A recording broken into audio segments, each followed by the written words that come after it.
Assalamualaikum warahmatullahi wabarakatuh.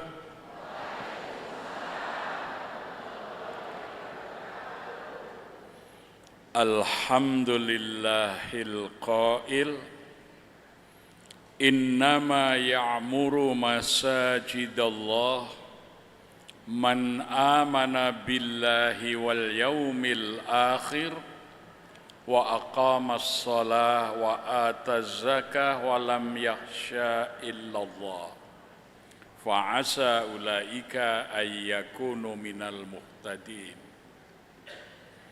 Asyhadu an la ilaha illallah al malikul haqqul mubin wa asyhadu anna muhammadar rasulullah as-sadiqul wa'dil amin. Allahumma salli wa sallim wa barik ala sayyidina Muhammadin wa ala alihi wa sahbihi ajma'in. Amma ba'd. Raditu billahi rabba wa bil islami dina wa bi Muhammadin nabiyyan wa rasula. Rabbi zidni ilma warzuqni fahma, amin. Yang saya muliakan para ustadz, para alim, hadirin wal hadirat, anggota dan aktivis Fokarim yang saya hormati, Ustadz Widoyo bersama kawan-kawan pengurus Fokarim. Tidak lupa kepada para sponsor pendukung acara pengajian malam hari ini. Mudah-mudahan Allah memberkahi usaha dengan melapangkan rezeki dan memberikan kesehatan. Yang saya hormati para pimpinan wilayah dari kelurahan pedukuhan yang ada dalam wilayah dakwah Fokarim. Alhamdulillah, kita bersyukur kepada Allah Subhanahu wa Ta'ala. Malam hari ini kita dihimpun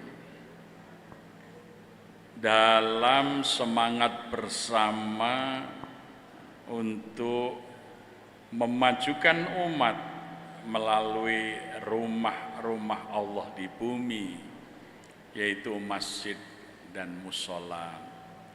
Mudah-mudahan kehadiran Bapak Ibu ini menjadi wasilah terbukanya pintu surga dan husnul khotimah. Baik, sekarang ini di Indonesia, termasuk di Sukoharjo ini, banyak sekali bangunan masjid, tetapi masih sedikit sekali masjidnya. Ya, saya ulangi, banyak sekali bangunan masjid, tetapi sedikit sekali masjid. Karena masjid itu harus memiliki dua hal. Satu, ada jamaah masjid. Yang kedua, ada imam masjid. Sekarang ini yang banyak adalah jamaah sholat dan imam sholat. Karena kita berjamaah sholat 5 waktu, bersama-sama dalam soft-soft, tetapi kadang-kadang satu sama lain di antara jamaah itu tidak saling mengenal dan tidak saling peduli. Siapa namanya yang di belakang soft saya, rumahnya di mana, siapa istrinya, anaknya berapa, apa pekerjaannya, bagaimana kondisi ekonominya, kira-kira sedang menghadapi masalah apa, satu sama lain tidak saling memahami. Selesai sholat, mereka pulang dengan urusannya sendiri-sendiri. Itu namanya jamaah sholat, belum jamaah masjid. Bahkan ketika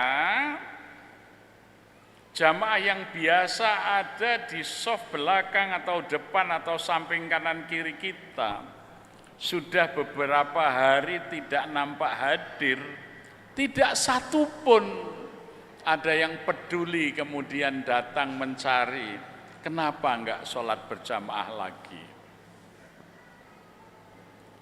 Maka itu namanya baru jamaah sholat, belum jamaah masjid. Imamnya selesai memimpin sholat, mungkin ada yang memimpin doa, ada yang berdoa sendiri-sendiri. Tetapi imam selesai melaksanakan tugasnya, pulang begitu saja. Tidak memperhatikan apakah ada jamaahnya yang mungkin tersisa masih berdoa dengan penuh perasaan khusyuk karena sedang sangat memerlukan pertolongan. Dia hanya bisa minta kepada Allah, sementara sang imam tidak pernah bertanya sebetulnya sedang ada masalah apa. Maka itu namanya imam sholat, bukan imam masjid. Bahkan ketika ada jamaah yang sudah beberapa hari tidak nampak datang ke masjid, imam pun tidak peduli. Sehingga kita bisa melihat sesudah Ramadan jamaahnya penuh, selesai Ramadan masjidnya berkurang jamaahnya, tidak ada upaya merawat, merangkul kembali jamaah-jamaah yang semula datang ke masjid, yang tidak ke masjid lagi, menunggu datangnya Ramadan yang akan datang. Jadi belum ada jamaah masjidnya, belum ada imam masjidnya. Maka kalau kita ingin meniru Rasulullah sallallahu alaihi wasallam di dalam memakmurkan masjid, ya ini yang harus kita lakukan, membangun jamaah masjid dan imam masjid. Maka langkah yang pertama kita lakukan adalah menentukan wilayah tanggung jawab masjid.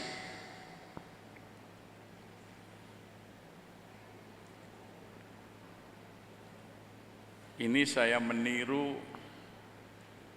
apa yang dilakukan Rasulullah sallallahu alaihi wasallam ketika beliau hijrah dari Makkah ke Yathrib. Maka yang dilakukan pertama membangun masjid, bukan sekedar bangunan, bahkan bangunannya amat sangat sederhana. Tetapi fungsi membangun jamaah dan Nabi sendiri mempraktekkan sebagai imam dari jamaahnya itu, maka masjid yang bangunannya sederhana tadi menjadi pusat peradaban dunia. Bahkan waktu itu orang-orang musyrikin Makkah merasa lebih hebat, lebih baik daripada Rasulullah Muhammad sallallahu alaihi wasallam di dalam memakmurkan masjid. Mereka mengatakan, kami lebih baik dari Muhammad itu di dalam memakmurkan masjid. Lihatlah, Masjidil Haram peninggalan Ibrahim telah kami bangun menjadi bangunan yang megah dengan batuan andesit merah yang bagus. Masjidnya Muhammad di Yathrib amat sangat sederhana dibanding Masjid Al-Haram di Mekah yang kami urusi. Maka Allah kemudian menurunkan surat At-Taubah ayat ke-17. Makana lil musyrikina ayya'muru masajidallah syahidina ala anfusihim bil kufr ulaika habitat a'maluhum wa finnarihum khalidun. Tidaklah pantas orang-orang musyrik itu mengaku telah memakmurkan masjid-masjid Allah, sedang mereka sendiri menyadari bahwa diri mereka kafir. Maka sia-sialah amal perbuatan mereka itu, dan kelak di neraka mereka kekal abadi. Jadi dalam mindset, dalam pikiran, dalam paradigma orang musyrik, memakmurkan masjid itu adalah mengurusi bangunan masjid, sehingga bangunannya menjadi indah, menjadi megah, menjadi besar, menjadi bagus. Jadi kalau takmir masjid itu yang dipikirkan hanyalah bangunan, maka itu paradigma atau mindsetnya orang-orang musyrik, gitu ya. Jadi makmurnya masjid itu dilihat dari bagusnya bangunan, megahnya bangunan, indahnya bangunan, ya. Tetapi Allah kemudian membandingkan orang mukmin dalam memakmurkan masjid itu seperti apa? Dalam ayat ke-18 surat At-Taubah, innama ya'muru masajidallah man amana billahi wal yaumil akhir wa aqamas shalah wa ataz zakah wa lam yahsya illallah fa'asa ulaika ayyakunu minal muhtadin.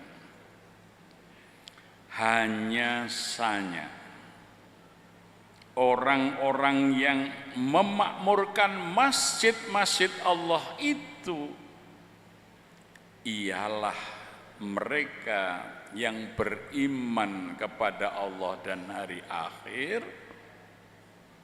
Mereka menegakkan sholat, menunaikan zakat, dan tidak takut takut kecuali hanya kepada Allah, mudah-mudahan mereka itu dijadikan orang-orang yang selalu mendapat petunjuk. Jadi mindset atau paradigma atau cara berpikir orang yang beriman di dalam memakmurkan masjid itu 3 hal. 1, aqimis shalah. Yang diutamakan adalah bagaimana bisa memobilisasi, menggerakkan, mengajak rakyat, masyarakat untuk berbondong-bondong sholat berjamaah dan juga hidup berjamaah di dalam masjid itu.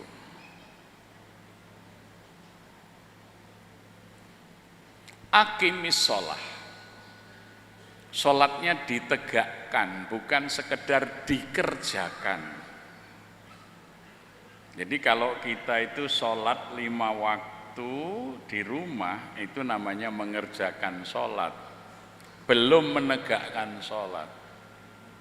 Kalau menegakkan sholat ya shollu kama ra'aitumuni usolli, sholatlah kamu sebagaimana kamu melihat aku Rasulullah sholat.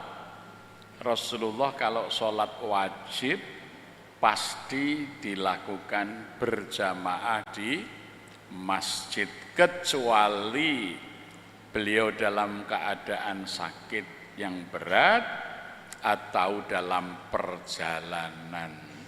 Tidak pernah sholatnya dilakukan di rumah, apalagi secara fardiyah. Pasti sholat 5 waktu itu dikerjakan secara berjamaah, dan itu menjadi ciri daripada umat Nabi Muhammad sallallahu alaihi wasallam. Dalam surat Al-Fat ayat ke-29 Allah menggambarkan Muhammadur Rasulullah walladzina ma'ahu asyidda'u 'alal kuffar ruhama'u bainahum tarahum ruk'an sujjadan. Sampai akhir ayat itu menjelaskan bagaimana ciri pengikut Nabi Muhammad, yaitu mereka itu tegas kepada kaum kufar, tapi berlembut hati dan penuh kasih sayang kepada sesama mukmin. Kamu lihat mereka senantiasa bersama-sama, berjamaah dalam rukuk-rukuk dan sujud-sujud mereka. Jadi ciri pengikut Nabi Muhammad itu sholat wajibnya berjamaah di masjid atau di musola, bukan sholat di rumah masing-masing. Itu namanya aqimis sholat. Nah, setelah mereka berjamaah sholat, maka bagaimana dengan modal kejamaan itu dilakukan upaya merubah kondisi umat yang semula mustahik penerima zakat menjadi wa'atu zakah, menjadi pembayar zakat. Artinya masjid itu harus ada program pemberdayaan ekonomi, program peningkatan kesejahteraan, sehingga siapapun jamaah masjid itu melalui kekuatan bersama dalam masjid itu ditingkatkan kesejahteraannya, sehingga nantinya menjadi orang yang mampu membayar zakat, wa'atuz zakah. Tapi kalau programnya hanya urusi bangunan, itu sama dengan orang musyrik.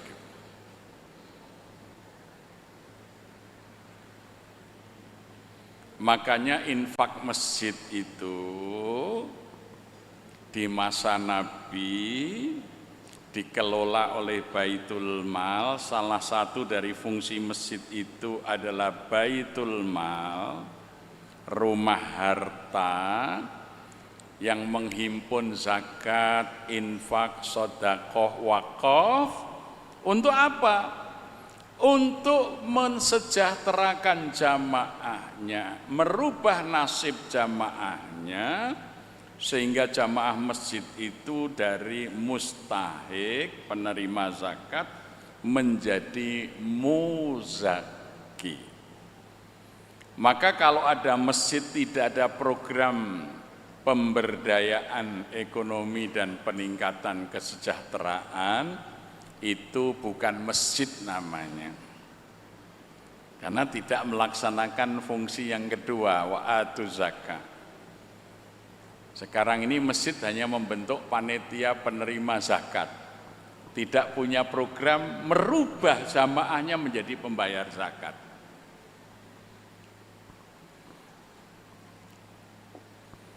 Yang ketiga, walam yakhsha illallah. Kalau orang itu sudah hidup dalam komunitas masjid, harus bisa dihilangkan semua kekhawatiran. Khawatir tidak bisa makan, ada masjid, masjid pasti akan menjamin tercukupinya kebutuhan pokok jamaah. Bagi yang tidak mampu tersedia santunan sosial. Tidak khawatir anaknya tidak bisa sekolah, tidak bisa mendapat pendidikan karena tidak bisa bayar sekolah. Masjidlah yang akan memikirkan bagaimana jangan ada anak-anak dari jamaah itu yang putus sekolah karena biaya. Tidak khawatir kalau sakit tidak bisa berobat, karena dari masjid itulah jamaah saling tolong menolong untuk bisa menyelesaikan persoalan-persoalan kesehatan.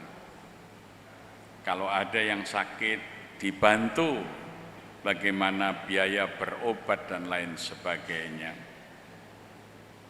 Tidak khawatir anaknya tidak dapat jodoh, karena jamaah masjid akan memikirkan mereka yang sudah layak menikah untuk mendapat pasangannya. Ya. Lah itulah yang dimaksud dengan ya'muru masajidallah. Maka tadi langkah pertama menentukan tanggung jawab masjid tadi. Ini kami mulai ketika saya mendapat mandat dari masyarakat menjadi ketua takmir Masjid Jogokarian tahun 1999. Maka yang pertama saya lakukan setelah menetapkan wilayah dakwah Masjid Jogokarian itu Kampung Jogokarian, ada 5 musola, ada 1 masjid, ada 907 kepala keluarga, ada 2.973 jiwa, yang muslim 2.642 jiwa, muslim yang sudah mukalaf, muslim yang sudah wajib mengerjakan sholat, yang sudah balik, sudah 13 tahun ke atas. Waktu itu jumlahnya 1.839, tapi muslim mukalaf yang belum sholat waktu itu masih 816. Islam tapi tidak sholat atau belum sholat, ya, jumlahnya 816. Nah, itu tanggung jawab kita. Maka kami membuat gerakan mensolatkan orang hidup ini, ya. Bagaimana 816 warga kampung muslim yang sudah mukallaf yang belum sholat menjadi sholat, yang belum berjamaah ke masjid menjadi berjamaah ke masjid. Kita kunjungi, kita silaturahim, kemudian kita undang berjamaah ke masjid. Setelah mereka menegakkan sholat, maka kita pikirkan bagaimana ditingkatkan kesejahteraannya. Yaitu apa? Infaknya masjid kami habiskan untuk pemberdayaan ekonomi.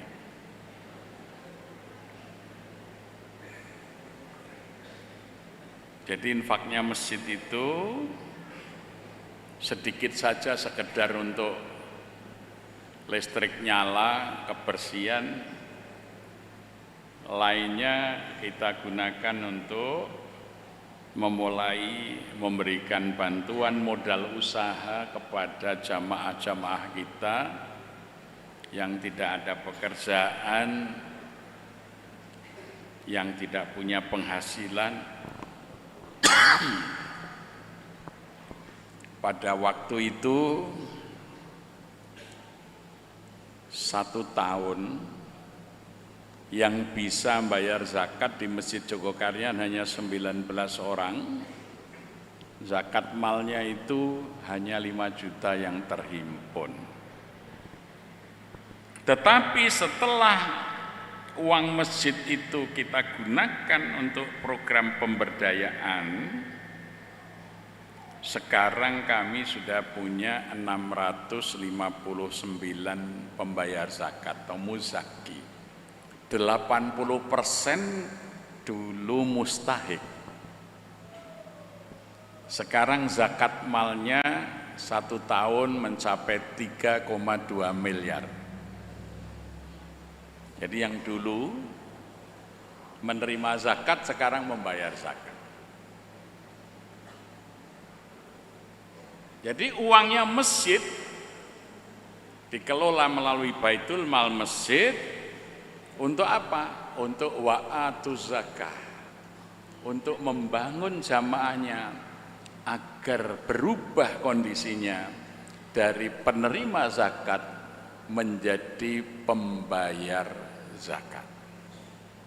Maka bangunan masjid biar sederhana tidak masalah, tetapi jamaahnya harus terus meningkat kesejahteraannya.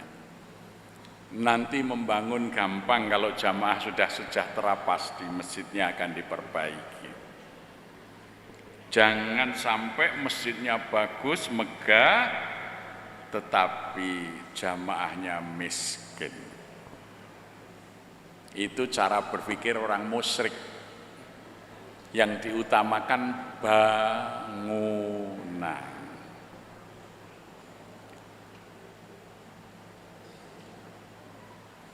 Kami dapat laporan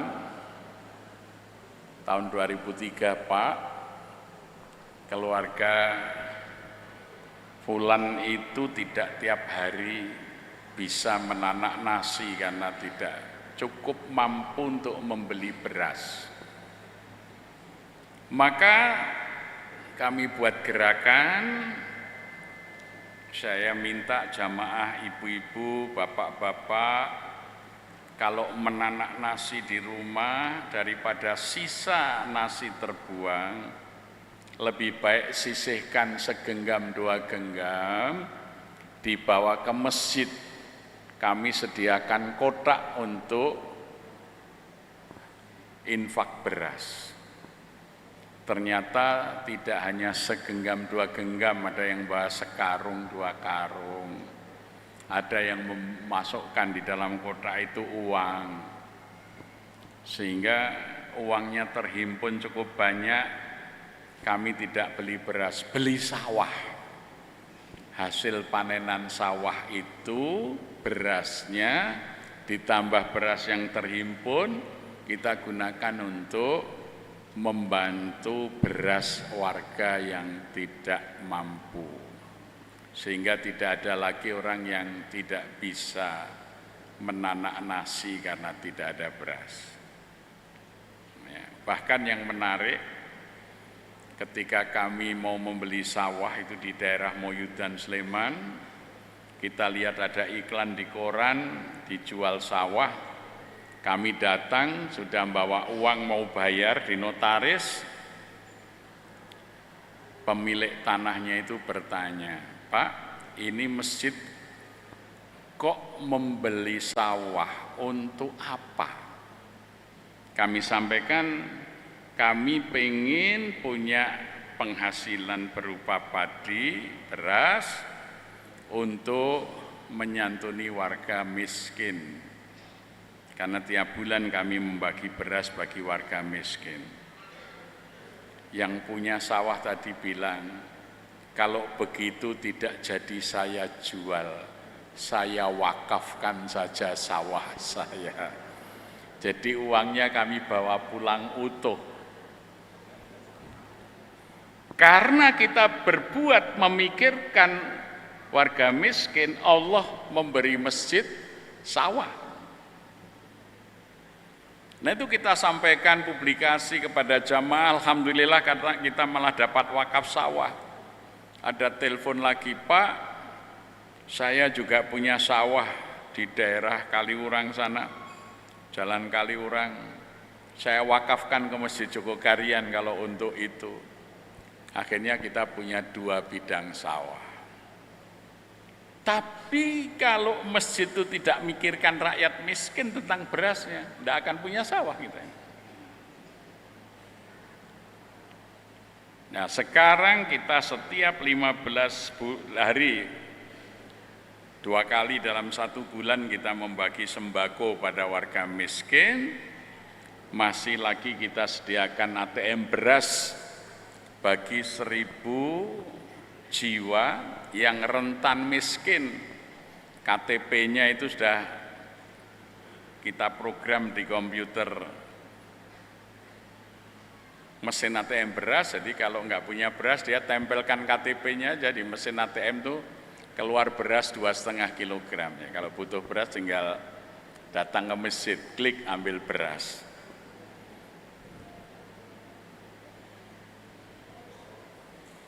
Dulu tahun 2003, ketika masjid belum banyak memberikan bantuan modal usaha, pelayanan sosial masyarakat, infak itu setahun hanya 43.200.000. Sekarang justru ketika uang masjid itu kita habiskan untuk kepentingan rakyat, sekarang bisa 12 miliar 1 tahun.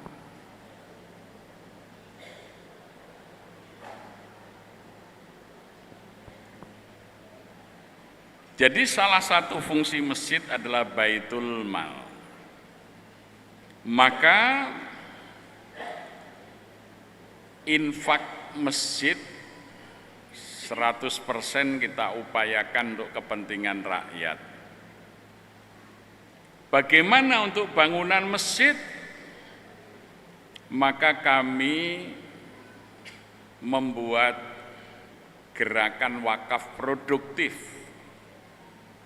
Jadi waktu itu tahun 2008, daripada lantai 3 masjid kosong, jadi lantai 1, lantai 2 untuk beribadah, lantai 3 kami bangun hotel.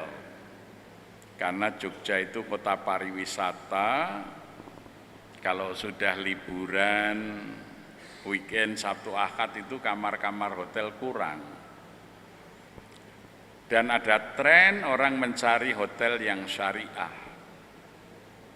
Maka daripada lantai 3 itu kosong, saya tawarkan kepada jamaah siapa mau wakaf, membangun 1 kamar. Waktu itu biayanya 41.500.000, itu termasuk kasurnya, AC-nya, mesin pemanas airnya, TV-nya, akses internetnya. Waktu itu bisa kita bangun 13 kamar, ternyata yang mau wakaf itu lebih dari 30 orang, ya terpaksa kita batasi. Kemudian nama-nama muwakifnya kita cantumkan di kamar itu. Oh, ini kamar wakafnya Pak Dr. Supangat, wakafnya Pak Akhid Bazari, wakafnya Ibu Haja Jundan Harun. Ya. Nah, sekarang dari hasil orang menginap di lantai 3 itu, dikurangi bayar listrik dan gaji karyawan, kami ini bayar listrik masjid rata-rata 30 juta sebulan.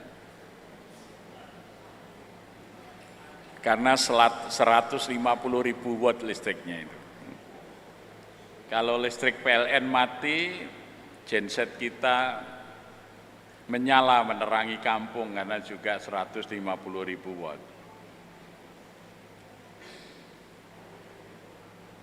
Para lansia kita kalau mau sholat di lantai atas atau sekedar mau melihat pemandangan kota dari lantai 3 itu bisa pakai lift.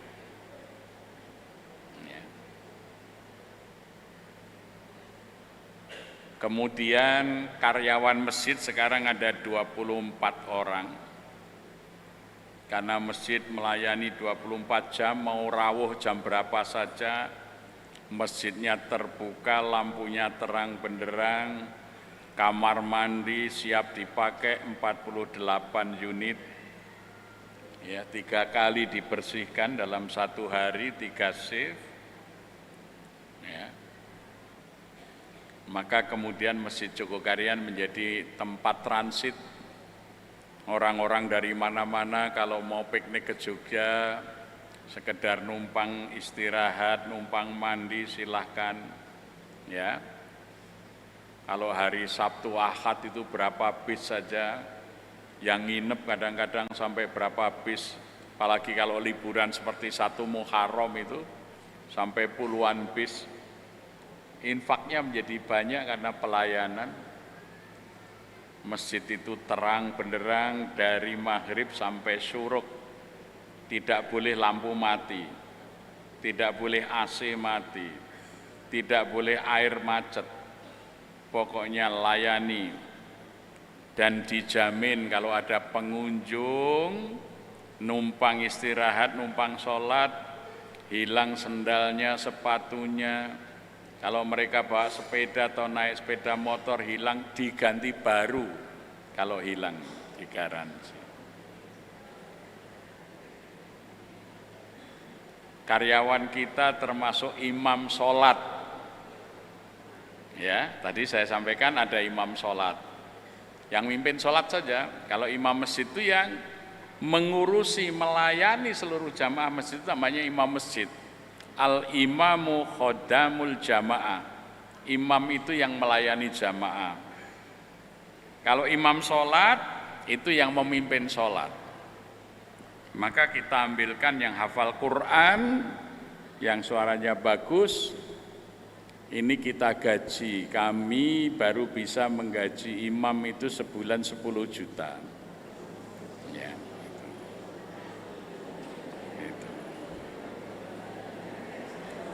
Nah, alhamdulillah masjid itu gaji karyawan, bayar listrik semuanya dari hasil hotel yang kita sebut BUMM tadi, Badan Usaha Milik Masjid. Itu pun sudah surplus, rata-rata surplus 30 juta tiap bulan. Infaknya yang miliaran tadi 100% untuk rakyat, bantuan modal usaha, bayarin SPP, bantu yang sakit, ya. Kalau tahun ajaran baru ada anak-anak butuh sepatu, seragam, sekolah, rumah warga yang tidak layak huni kita perbaiki, ya. Bahkan kita sudah membangun ruko gratis bagi warga yang tinggal punya tanah di pinggir jalan yang digunakan untuk produktif. Kita bangunkan itu sampai 400 juta free dari masjid. Ya. Kalau di sini tadi ada pengusaha properti, alhamdulillah kami juga sudah mulai membangun kawasan, kita membeli tanah di Kapling, nanti jamaah ngangsur ke masjid, ya, supaya punya rumah. Ya. Jadi semua bisa dilakukan ketika masjid sudah terbentuk jamaah masjid dan sudah ada imam masjid. Diurus semua urusan umat itu, sehingga bisa merubah jamaah yang semula mustahik sekarang sudah banyak yang menjadi muzaki,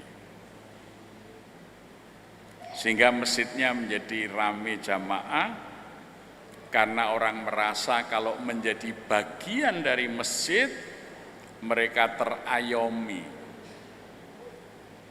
Nah sekarang ini kami alhamdulillah sudah bisa membeli hotel lagi di daerah wisata Kaliurang. Ya, insya Allah mulai tanggal 10 Agustus kita akan launching. Tadinya Hotel Melati kita upgrade jadi Hotel Bintang. Karena apa? Target kami tahun depan kita pengen memberi dana pensiun bagi jamaah lansia. Jadi nanti jamaah yang sudah usia 60 tahun itu tiap bulan dapat uang pensiun dari masjid. Ya, mungkin di perusahaannya tidak ada pensiun, di kantornya nggak ada pensiun, tapi kalau aktif berjamaah di masjid, masjidlah yang memberi pensiun nantinya di hari tuanya. Ya. Saya kira hanya lewat masjid itulah kita bisa membangun masyarakat dengan baik. Dan ini sudah terbukti, bahkan 3 bulan yang lalu 30 orang dari Bappenas ya, yang membuat dan merancang program pembangunan Indonesia secara nasional itu brandmark ke Masjid Jogokarian. Mereka ingin membuat program mengentaskan kemiskinan Indonesia, dan masjid kami menjadi model percontohan bagaimana mengentaskan kemiskinan masyarakat melalui komunitas, yaitu kalau kami komunitas masjid. Jadi oleh karena itu kalau masjid itu difungsikan seperti yang dicontohkan oleh Rasulullah SAW, insya Allah itu bisa dilakukan. Makanya sering saya sampaikan, jangan meniru Masjid Jogokarian, tirulah Masjid Nabi di masa Nabi, itu yang paling baik. Kami juga terus berusaha untuk bisa menjadikan masjid yang kami kelola itu seperti masjidnya Nabi di masa Nabi, yang fokusnya adalah membangun masyarakat, bukan fokusnya mengurusi bangunan. Sebab kalau takmir itu hanya ngurusi bangunan, kalau rapat cuma renovasi, perbaikan, perluasan, itu namanya takmir yang berparadigma musyrik.